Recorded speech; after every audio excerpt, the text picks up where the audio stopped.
Good day, everyone. I'm Haley, and I was just thinking, if I were going to go on a treasure hunting adventure, who would be the best person to take along with me? This is gonna take some wisdom. Wisdom is finding out what you should do and doing it. You know who knows a thing or two about hunting for treasure? Pirates! Arr! Pirates have been hunting for treasure for generations. She'd make the perfect person to bring on my adventure. Arr! I'll find your treasure for ye. X marks the spot. Then again, the only reason pirates bury treasure in the first place is because they stole it from someone else. I'm not sure they can be trusted. Sure we can. A pirate's word is her bond. That's the code of the sea. Arr. Well, when you put it that way. Hey, wasn't your eye patch on your right eye? Oh, sorry about that. Now, about that treasure. I wonder if I should take my Aunt Jeannie on my adventure. Oh, how nice of you to think of me for your little trip. Bless your heart. Oh, I don't know. She may be a little old for treasure hunting. But then again, she was an investigative journalist for Archaeological Digest magazine for 40 years. 42 years, dear? Ooh. You know a thing or two about hunting for treasure, don't you, Aunt Jeannie? I've been around, that's for sure. Well, it seems like a no-brainer. It's obvious who I should take on the treasure hunt. It's, thank you. Was a hard decision, I'm sure, but I'm the star that you've been searching for. In today's story, we'll hear about a king who had a hard decision to make. Follow the advice of his friends or people who are older and wiser. It's fun to talk that way. I imagine doing it for our whole adventure. Nope. I'll see you soon. The Bible. It's 66 books of history, stories, letters, and poetry that fit together to form God's one big story. The epic adventure of how He created us and loves us so much that He made a way to rescue us. As we travel through the Bible, from Genesis to Revelation, we discover people who met God and found their lives changed forever. Now, for an amazing story, inspired by the book of 2 Chronicles, chapter 10. For over 40 years, King Solomon ruled over Israel. During that time, he did some pretty amazing things, like building a breathtaking temple for the Lord and a beautiful palace for himself. He received visitors from all over the world. He shared with others the wisdom God had given him. Much of this wisdom can be found in the book of Proverbs, including this advice on how to gain wisdom.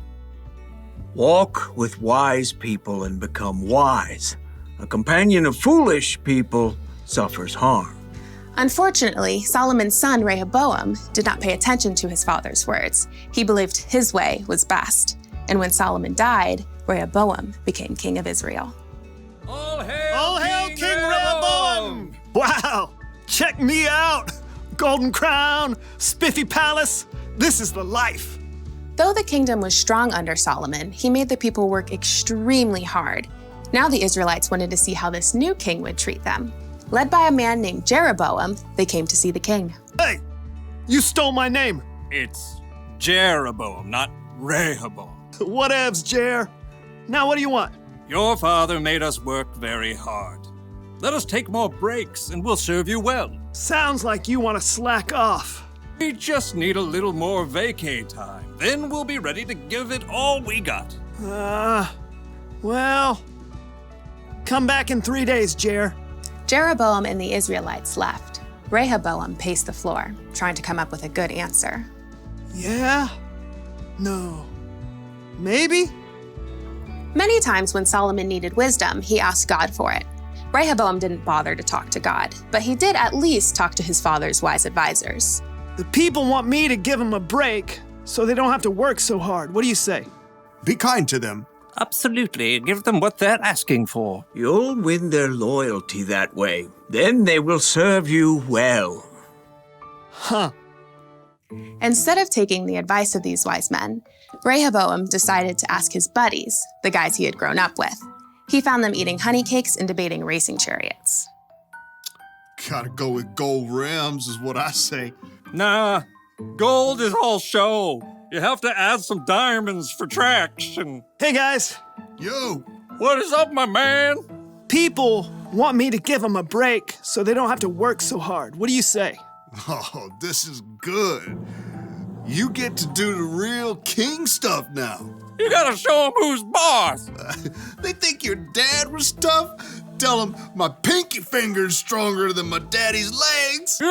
Yeah, and my dad gave you a heavy load, but you haven't seen nothing yet. I am gonna lay it on you. Rehoboam frowned. He thought hard. For 2 whole seconds. Whoa! You guys are good. I'm totally doing that. After 3 days, Jeroboam and the Israelites with him returned. Hey, Jer. Your Majesty, will you lighten the heavy workload your father gave us? My pinky finger is stronger than my father's legs. My father put a heavy load on your shoulders, but I'll make it even heavier. My father punished stragglers, I'll double it up.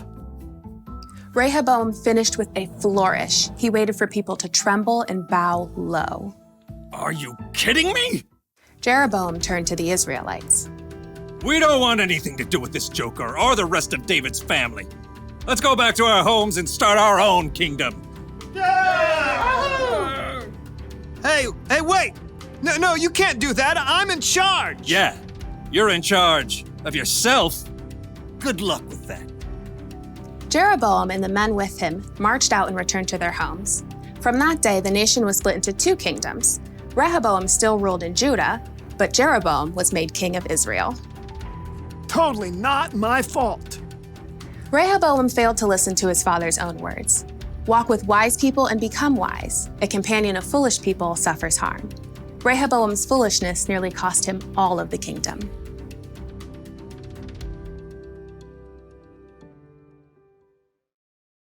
King Rehoboam made the wrong choice. He should have remembered what his father, King Solomon, wrote. Walk with wise people and become wise. A companion of foolish people suffers harm. That means if you want to become wise, you should find someone who's wiser than you to spend time with. Jesus' disciples spent 3 years hanging out with him, listening to him teach, watching the wise way he lived. We should find someone to learn from too. Maybe someone older and wiser. Oh, thank you, dear. Because when you surround yourself with foolish people, you'll end up doing something foolish. You surround yourself with people who say mean things about others, you're going to say mean things about others. With angry people, you'll be angry. With people who break the rules, yep, you know what's gonna happen. But hey, you've been around, right? You know the difference between someone who makes wise decisions and someone who doesn't. So, pick your friends carefully and find someone older and wiser to be your mentor, someone you can learn from. Here's the one thing to remember today. Hang out with wise people. Ask God to help you find the wise people in your life. He wants you to have wisdom, remember, and he can use other people to help show you the way. So, what do you say, Aunt Jeannie? You want to go on an adventure with me? Haley, my dear, I was made for adventure. Well, all right. I'll see you all next time. Bye. Bye from me too.